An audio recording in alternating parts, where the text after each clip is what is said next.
realized I was not going to be able to get it done. So I published one article on, but I skipped in the series. I'm taking a break because I just ran out of time. It's been crazy. So just getting here was a major effort for me. This is strange with Lorenzo looking over my back. I keep seeing him out of the corner of my eye. Somebody's sneaking up on me here. Okay, any burning questions up to this point? Okay, I'm going to start getting into the practical aspects now of supplemental feeding, especially I'm going to be focusing mainly on protein subs, but I will be touching on sugars also. Oh God, I can't take it. Too strange. Ooh. Let me move him over. Somebody just over my shoulder, that's just too creepy right here. Okay. Okay, so reasons to feed protein sub. And this is interesting. We talk about protein sub, and then I get all these emails and phone calls from recreational beekeepers who say, I should just start. How much should I feed? Should I just keep feeding all the time? This is suddenly magic. Guys, there's no magic in bees. And my basic advice is, if you don't understand exactly why you do something, don't do anything. Just leave the bees alone. Okay, you probably do more harm than good by just doing something because somebody told you to do something. Just leave it alone. Other than rural management, stay on rural management. Okay. I'll tell you right now, rural will kill pollens. There's no doubt about that. But other than that, understand why you do everything. You're doing things because somebody told you to. So here's some reasons you may want to feed pollen cells. And that's for age structure. Notice that when the pollen drops off, the age structure of the colony suddenly gets older. If you keep Russian bees and you're in California and in August they stop wearing brood, then all the bees in the hive start aging. There's no turnover. You don't have any more young bees. You put in pollen sub, suddenly you have a big recruitment of young bees, and you shift the age structure down. So instead of the bees all being 100 days old, now your bees are 20 days old. That's a whole different population. So you shift the age structure of the hive. You can shift it if you're mitigating a shortage of natural pollen coming in. Protein is critical for immunocompetence against nosema, against the viruses transmitted by varroa. So to increase the immunocompetence would be a reason. If it's raining, and during rainy weather, I treat my bees better than I treat my own children. Here's my own children. And when it's raining and miserable, the only difference in our beekeeping is the clothing we wear. We bring in, and when we actually had to go out of state, you cannot buy these rain suits in California because our environmental protection laws, which I support, are so strict that the Carhartt best raincoat can't be sold in California. I don't know what they did. So we just buy good rain gear, and that's, if you're going to be a beekeeper, except somebody asked me, I said this last night also, I said, Randy, you're feeding your bees when it's raining and snowing over your bees? I said, well, duh, because when it's sunny, you feed them sunlight. That's called beekeeping. Your job as a beekeeper is when bees have problems, then you keep the bees, which means you work in rainy, nasty weather. That's the most important time. We're out feeding pollen stuff during rainy weather. If there's a regular rain, sugar stimulation, or if they have nothing to eat, if they don't know how to eat bread, sugar and protein stimulation will keep them building up on that linear growth curve. Otherwise, you're going to lose that linear growth curve. You're not going to make as much honey during the summer. Yeah. So do we feed sugar or do we feed corn syrup? I'll get to that. Good question. Why does anybody ask that question? Are we the only people who do this? If you want to mark a colony that needs attention, you walk down the road, you've kept it every high, and wants to be fed, you put a marker on it. If you put a rock on that, you can't remember whether the rock was the last visit or this visit. If you put grass on there, your next visit, the grass all wilted, you can tell that's an old marker. How hard is that? You have self-expiring markers you put on your hive. Okay. That's worth $5 per person right there, I can tell. Yes. Oh, okay. Yeah.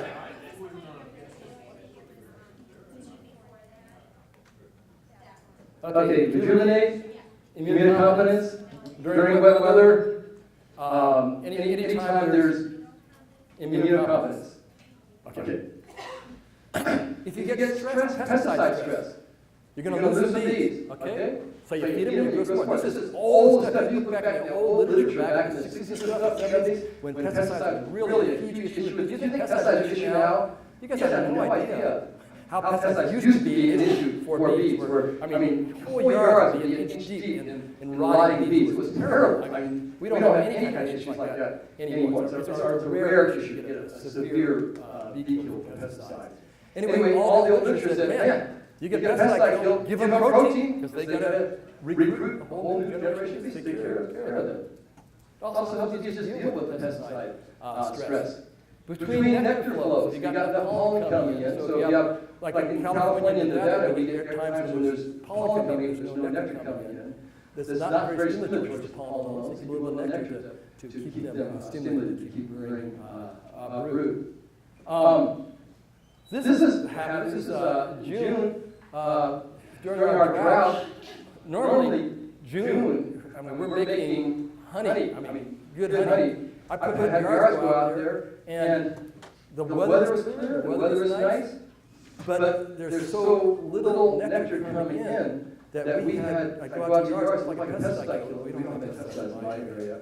And I looked inside the hive, they simply had brief little starvation in it, because they just, what I expected them to be building weight-wise like they do in a normal year, and they didn't. And they just lived hand to mouth, strong colonies, and boy, you get wild thing expecting to provide nectar. Didn't do that for a couple of days, and bing, you got starvation right from the hive. So it would have just taken and it didn't kill the hives, but you could see the break in brood ring due to that. So one jar of sugar syrup would have prevented that.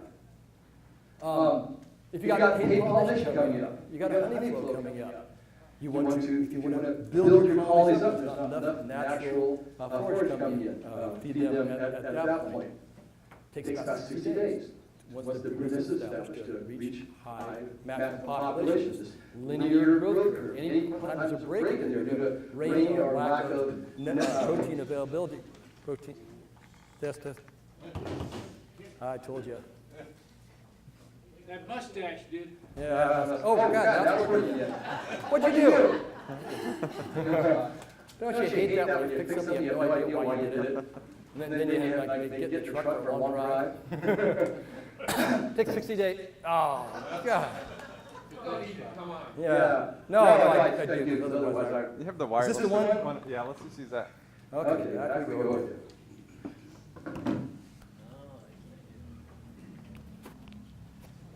Test it. No. Wait. Okay, which button?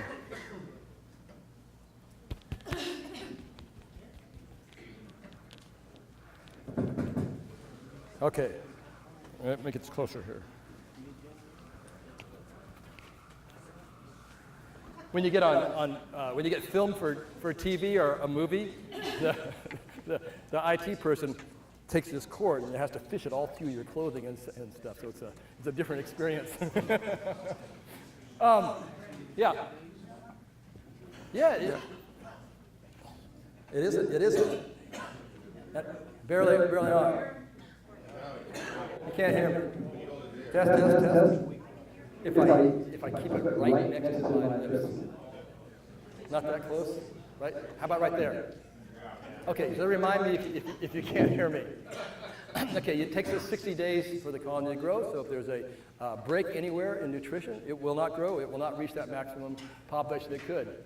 The key thing is to plan ahead, be proactive rather than reactive. And this has to do with varroa management, this has to do with nutritional management. It's way harder to bring varroa down once it's got out of control. It's much harder to bring a colony up once it's gone downhill. If you just keep it going uphill, it's much easier to be proactive. What we call it is maintaining colony momentum. An analogy I got is I live next to the longest continuous railroad grade on the planet Earth. Okay, that's in California on the west slope of the Sierra Nevada. It's the longest continuous climb for a train anywhere on the planet. And if any place on that climb, the train stops, it's hard to get the momentum going. It's analogous to your bee colony. Keep the momentum. If you lose momentum, it's hard to get the colony going again. Minimum 6 to 8 weeks before a honey flow, The bees that are foragers are going to be foragers. It takes 3 weeks for them from the time the egg is laid till they emerge. And they're not going to be foragers until they're like 15, 20 days old. So that means that any eggs laid after 6 weeks prior to the flow are not going to be helping you much with the honey crop. So you want to be thinking about what's happening on your calendar 6 to 8 to 10 weeks prior to the honey flow, and that's when you need to be building your bees up. And then for good wintering, this is California. This is my yard, my home. Back when it used to snow in California 4 years ago. We haven't seen this white stuff in a few years. But before the bees go into here, you need to get them in really good shape nutritionally.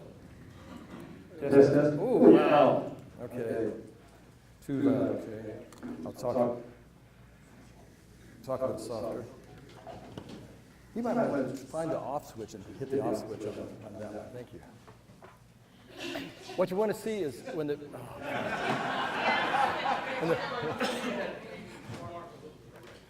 the quality control on your IT sucks. Walk to the right. How about if I turn around? No. Any other tricks? Okay. Yeah. Oh, you got to try. Test. Okay, we're going to try this again. Oh, man. Trying to keep trying to keep my train of thought here. Okay. It's working now. Don't move.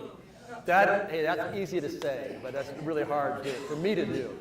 Okay, when you go into winter, you want to have this band of bee bread underneath the brood nest. So in the spring, in the middle of winter, when they start brooding up, before there's pollen coming in, that they can work down there and start getting into that bee bread. Plenty of weight. When we go into winter, and we don't have a severe winter like you do, but if we're going into winter in almond pollination, if I pop the lid of a hive in late fall, I don't want to hear or see a single bee. I want those bees down low in the box in a very quiet, dense cluster with a bunch of honey sitting on top of them. If I open that lid and I see bees at the top or I hear any bees, that colony's got a problem, okay? Bees winter best in that quiet cluster with plenty of honey above them and bee bread stored below them. I have a question. Yeah. You said you wanted the pollen band below the brood nest? During the fall, that's where they'll store it. They'll store what they can above it, but they'll store the extra down below it. Okay? Randy? Yeah. You said you want a quiet hive, so it's October, it's 65 degrees, the sun is beating down. You open that up and you want all the bees in the bottom quiet? Yeah, not at 65. I'd be talking at cluster temperature. I'd be talking like when you're at 40 degrees Fahrenheit or something like that. Yeah, you don't get that where your bees are. Yeah. All right. Okay. Colonies that are not settled down, that are active, have something wrong with them.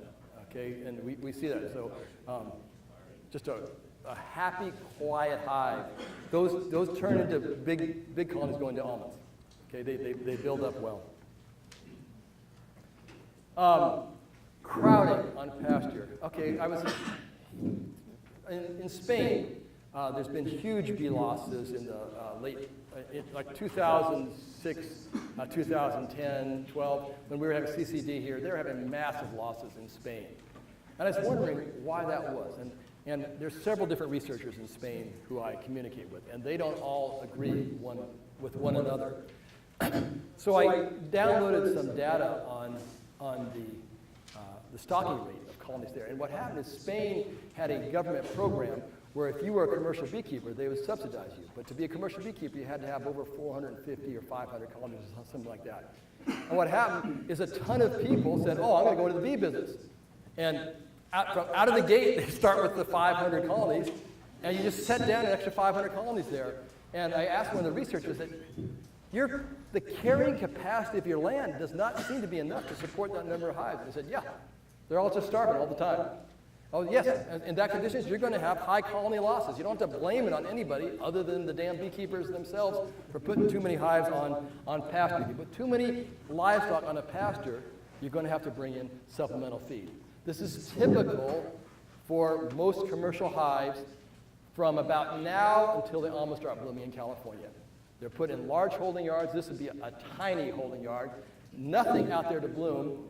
They're feeding them sugar syrup, which gives the foragers the message that maybe there might be something out there to look for. They go out and do fruitless foraging. They wear themselves out. Colony population goes down. You don't want to feed bees when they're not wearing brewed sugar syrup because you get fruitless foraging and you wear your bees out. They're out looking for wherever that smell came from, and where that smell comes from, the same smell is coming from the entrance of every other hive. So where are they going to look for it? They're going to try to rob it out of the next hive, okay? You create situations. Another holding yard, okay? You can see, I should take the name off here because this guy often has big problems. But there's nothing for the bees to eat there. In the morning, when that sun comes out and the scouts go out, I mean, everything's cleaned up in the first 2 minutes. There's nothing else going to be out there the rest of the day.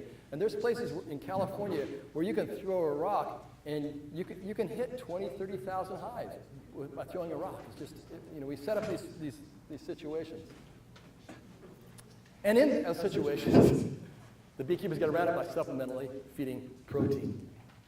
Now, for any other form of livestock, and I've checked, if you have ostriches, or emus, or alligators, or ferrets, or you name it, there will be a formulated diet that you can put those animals in a cage and feed them nothing but that diet and get generation after generation of healthy animals. The only major livestock that you can't do that for is the honeybee. Nobody has yet come up with an artificial diet that you can get more than 2 rounds of brood before you fall off. There's something missing in all of our artificial diets. So typically in a diet, I'm not going to read these for you. I'll let you read. These are the basic components in a diet. And I will cover these in greater detail. We're going to get a little technical for a few minutes for those of you who want technical stuff. Okay, so only 2 generations in artificial feed. So that's the holy grail. The first guy who winds up getting more than 2 generations of brood being produced on artificial diet is, if they're a good marketer, they could be rich. But they could turn our industry around. We're testing all kinds of things. Lots of people are testing, and these diets come out. And again, the question I will always ask is, let's see the data. The problem is, field trials are really expensive. They're a pain in the butt, and I will show you some soon. Well, Frank Eischen did some monitoring of larval survival. Typically, you get about 95% of the eggs that are laid successfully reared to be an emerging worker. When you're feeding colonies some of the supplements that he was feeding, that dropped to 60 to 50% larval survival. So yeah, you're feeding them, but you're not getting the larval survival. The way you tell is the uniformity of the larvae. If the larvae, see all the larvae are different ages here?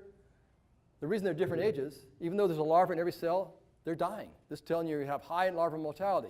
If you have good larval survivorship, you have an even age distribution across those larvae, starting in the center and going out, and they'll be younger and younger going out. But you'll see even age larvae next to each other. If you see different age larvae next to each other, that means that those larvae died and the queen came back and laid. Now, in a small nucleus colony just starting, where the queen doesn't have room to lay, you will also see that, so don't go by that. But if you put a fresh comb in that nucleus colony, and the queen gets over there and starts laying, then you'll see the uniform brood pattern. Does that make sense to you? Okay. Okay, tactical. Suggested, now, I did a lot of research a few years ago on animal diets. I am not a trained nutritionist, but I've looked at it pretty carefully. Suggested target, 25% protein as a percentage of sugar-free dry matter. Somewhere like that in your diet, somewhere around that range. Then the amino acid ratio is critical. A guy named de Groot, back in 1953, wrote the definitive paper on that, and nobody's bothered to follow up on it since then, which is pretty amazing for something that's important. And what he came up with was, he came up with the relative quantities of the amino acids. This is a key thing. It's relative quantities. It was a ratio. It was not a percentage. I see it constantly in literature and advertisements where people misunderstand this. I think it's supposed to be a percentage. It was a ratio. He set the ratio of these 10 amino acids to tryptophan. He set tryptophan arbitrarily at 1, which means what you need is if you have so many grams of tryptophan per 100 grams, you should have 4 times that many grams of valine and 1.8 times as many grams of phenylalanine there. Okay? Now, the problem is, unfortunately, de Groot made a decision that was unfortunate, that he used tryptophan. The reason is that if you look at most pollen analyses, you can analyze all the other 9 amino acids pretty easily, and tryptophan takes an extra test. So many pollen analyses do not include tryptophan, so it makes it hard to compare them. So what I did is I said, man, it's time to relook at this stuff.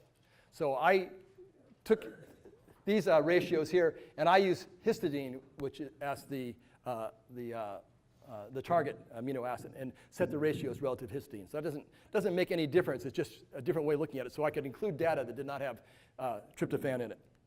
And what I looked at, this is just a minor part of my entire analysis. I looked at the mean amino acid ratio in royal jelly from different researchers who looked at that. If you're looking at what's the perfect diet for bee food, I would suspect you'd look at royal jelly first. So those are, the ratios are in the red bar for royal jelly. For pollens, and for pollens, I looked at literature from all over the world where they analyzed pollens that beekeepers said that bees do really well at this, or a lab has reared bees on various pollens, and they found like the best 2 pollens for bee growth. So I looked for pollens that had ideal bee growth. I put the mean for the amino acid ratio in the yellow bar there.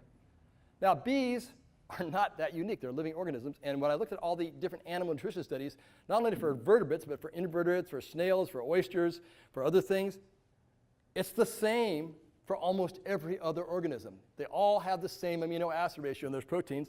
I put that in the blue right here. And then I put de Groot's ratios in the green, and I looked at it and I said, wow, based upon all these things, I have a new suggested ratios, which are in the black. I haven't published these yet. So if I were going to do a pollen sub, I would use my suggested ratios, which are pretty damn close to de Groot's almost everywhere, but I do a little less here and a little bit more of lysine here, a little bit more of phenylalanine right there to match closer to all these other ones. So if all these are saying this and de Groot had it down there, I think probably de Groot made a little error on that one. Okay? If you are developing a pollen sub, I would be willing to share this with you. I also use, like I was down in Chile talking to beekeepers there just recently, and they were looking at pollen subs. They'd had 10 months with no rain down there. Their bees were really, really hungry. And they were trying all kinds of things, and I said, is this cost effective? So I was able to just take this spreadsheet, punch in the formulation, put it on here and say, wow, you're way deficient in this one, or it's costing you 3 times as much for this, for the protein based upon the limiting amino acid for this pollen sub than the other one. So they just, then there was email constantly since I came back from Chile, and they're testing out new things. They're really happy. They've shifted all their feeding down there. So it's not hard to do. Then the question is, what's your ratio of essential amino acids? Because there's like 20 amino acids, only 10 that are essential. That ratio is important. And as a percent of the total food protein, it looks like about 40% minimum is what's important. So if you feed bees with just nothing but the essential amino acids, they go downhill. They need to also have other crude protein that is not the essential amino acids. And it looks like about that 40% or so is probably what you want to have. And then sterols, especially 24-methylene cholesterol. To humans, we make all the cholesterol we need in our own diet. Eating eggs does not raise your cholesterol level, okay? Your body makes its own cholesterol. Insects do not make cholesterol. Cholesterol is a vitamin to insects. They have to get it in their diet. There's very little vegetable cholesterol or sterols out there, or cholesterols out there. The key one for honeybee is 24-methylene cholesterol, which is pretty high in almond pollen, interestingly. Other sources, it's really hard. They can take some brassicosterol and convert a little bit to 24-methylene cholesterol, but really 24-methylene methylene cholesterol could very well be a critical limiting nutrient in many pollen diets. So I've looked all over trying to find a source of inexpensive 24-methylene cholesterol, and it's just not out there. The best things I've seen are in egg yolk or in corn or borage oils. They have low amounts of that. Carbohydrates. Bee bread, typically 40 to 60% sugar.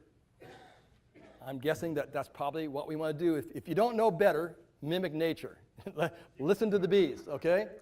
So if the bees are making a diet that's 40 to 60% sugar for their protein, probably that's what we want to do too. And when I have experimented mixing different sugar ratios in my pollen sub, around that 50 to 60% seems to be a good ratio in there. Then you have lipids, the fats. Typical bee attractive pollen is around 6 to 7% lipids. The most prevalent lipids in pollens are the linoleic, linolenic, and palmitic fatty acids. I've done a little bit of experimenting with these and looked at the literature quite a bit. Rob Manning in Australia has done quite a bit of work on this, and haven't come up with anything totally firm on that. I tend to use a mixture of corn and canola oil when I mix them up, but I'm not saying that that's the best at all. I'm experimenting also with some borage oil, which is quite expensive. Doug Somerville, who wrote the book Fat Bees, Skinny Bees in Australia, he came up with something probably around 5 to 8% lipids in a pollen sub would be a target. Then phagostimulants, something that makes the bees want to eat it. I just ran a rough trial of one of the new subs that's on the market compared to a standard one. So what we did is I have 70 colonies in a trial going right now, a feeding trial. So we're feeding them pollen subs. So I simply took a new box of one sub in 1 pound patties and a new box the other one, cut the patties in half. I gave every colony half a patty of one, half a patty of the other. This does not tell me anything about the nutritional quality, but there was a clear preference for one brand over the other. So that's phagostimulation, whether they eat it. If they don't eat it, it doesn't help them, okay? Here are some of the phagostimulants that have been added. This is lemongrass oil, a common one. Natural pollen is a big one. Rob Manning found that those two were good, and also rum is good. And that makes me curious, back to Steve here, the rum, is that rum just because of the alcohol from the yeast fermenting. So it occurred to me I should run an experiment of getting rum extract and pure ethanol and spiking pollen patties of the same type with rum extract and ethanol and seeing whether they like the rum flavor or whether they like the ethanol flavor. Okay? The consumption of the patties. Yeah. Are they eating it and using it, or are they cleaning it out of the house? Well, hang on. You keep asking really good questions. Thank you. And I will get to that. I can't tell you how much I love that. I love it when people anticipate something that's going to be coming up. It means that I put together the presentation of useful stuff. Acidity, when they ferment the bee bread with lactic acid, they drop it down to a pH of about 4. If you start testing things and tasting, you can be accurate within about a half a point on pH just by the taste. Acids taste sour. Okay, so you can check. So typically you add citric acid to a pollen sub. Maybe we should be adding lactic acid. I don't know. Phytonutrients. This is a package I tried a trial where I added this. This is just a whole bunch of different plant phytonutrients. And you can buy this in any health food store. There's lots of evidence that it probably helps with the immune system. The p-coumaric acid, May Birnbaum has been working with that, finding it's helpful for the bee immune response. So some of these phytonutrients might be really important. We're just on the beginning of the learning curve of making good bee diets right now. You have all these other things to put in. I did. Okay. Oh, that's back to the sterols. Oh, well, I didn't get these right this morning. But I'm also 3 hours earlier than California time. So when I start working early in the morning, I got an excuse, okay? The 24-methylene cholesterol in the borage and corn oils. You see there's almost none in any of the others. Oh, sesame oil. But the bees don't tend to like sesame oil.